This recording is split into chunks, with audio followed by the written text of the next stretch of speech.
Swimming అనేది చాలా మంచి ఎక్సర్సైజ్ అండి.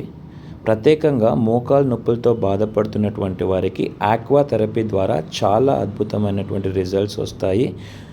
ఎలాంటి నొప్పులున్నా వాటర్ థెరపీ మంచి రిజల్ట్స్ వస్తాయి. కానీ ఈ వీడియోలో మనము ఆక్వా థెరపీ మోకాల నొప్పులతో బాధపడుతున్నటువంటి వారు ఎలాంటి ఎక్సర్సైజ్ చేయాలో మనం ఈరోజు చూద్దాం.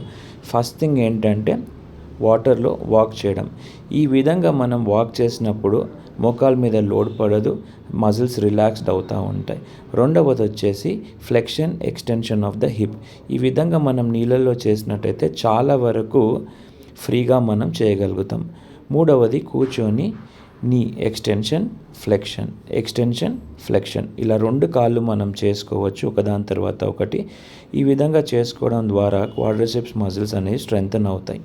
బేసిక్ ఎక్సర్సైజెస్ చెప్తా ఉన్నాను, సీనియర్ సిటిజన్స్ కూడా యూస్ కావడానికి. నాలుగవది స్క్వాటింగ్, మినీ స్క్వాటింగ్. ఈ విధంగా చేయడం వాటర్ మనకు రెసిస్టెన్స్గా ఉన్నప్పుడు ఈజీ అవుతుంది, ఇంకోటి రెసిస్టెంట్గా కూడా మనకు యూజ్ అవుతుంది. స్విమ్మింగ్ వచ్చినటువంటి వారు ఈ విధంగా కాళ్ళు కొట్టడం కూడా మంచి రిజల్ట్స్ అనేవి మనం చూడవచ్చు. తర్వాత చివరిది స్విమ్మింగ్ కార్డియోవాస్కులర్గా మంచి ఎక్సర్సైజ్, మోకాలు నొప్పిలో ఉన్నటువంటి వారికి కూడా చాలా మంచి ఎక్సర్సైజ్. కాబట్టి స్విమ్మింగ్ వచ్చినటువంటి వారు స్విమ్మింగ్ చేయండి.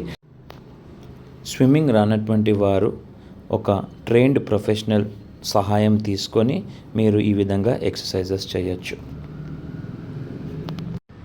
ఒకవేళ మీకు ఆక్వా థెరపీ ఎక్సర్సైజెస్ మీ ఇంటి దగ్గరనే కావాలి అంటే కింద ఉన్నటువంటి నంబర్కి కాల్ చేసినట్టయితే మేమే వచ్చి మీకు మీ పూల్లో ఏ విధంగా చేసుకోవాలో మీకు ఆక్వా థెరపీ ఎక్సర్సైజెస్ బ్యాక్ పెయిన్కి, నెక్ పెయిన్కి, షోల్డర్ పెయిన్కి, నీ పెయిన్స్కి నేర్పిస్తాం.